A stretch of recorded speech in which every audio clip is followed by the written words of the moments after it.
الرحمن الرحيم dhammaan ardada sanadkan dhameysay dugsiga sare ama ba ardada horey baajka u dhameysay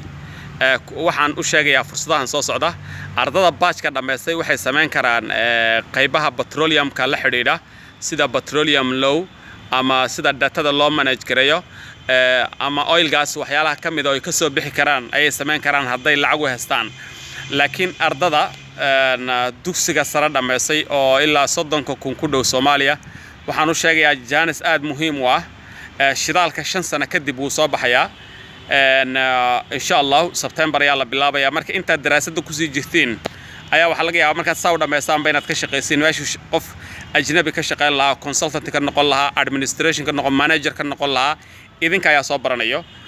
waa wax aad u fudud ma adko qofkii awooda dabadu tagaya qofkan awoodina xataa tan jaamacada xamar ku taala quality-gu noocay doonto noqoto wax yar unbay dabada ka hooseysaa way fiican yihiin waxa ka maqan qalabkii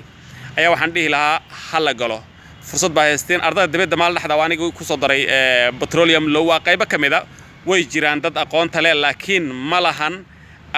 tirada aan u baahanahay mustaqbalka loo baahan doono laba heli doona si aynan Chinese iyo Sierra Leone iyo Malaysia iyo aynan lacagtanada u qaadanin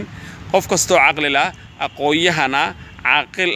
awooda ganacsta waxaan u dirayaa fariintan in dhalinyarada hadda jaamacadaha dhameysay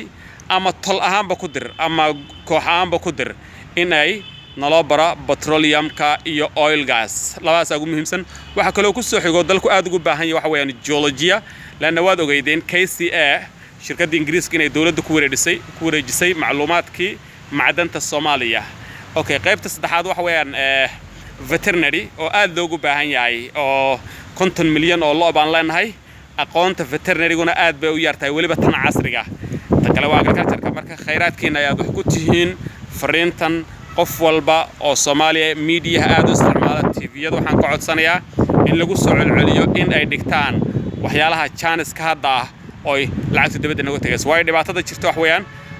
way hore hadda waa la fiican yahay luqadda Ingiriiska darteed ayaadna looga qaadi jiray aqoonta waan idin salaamaya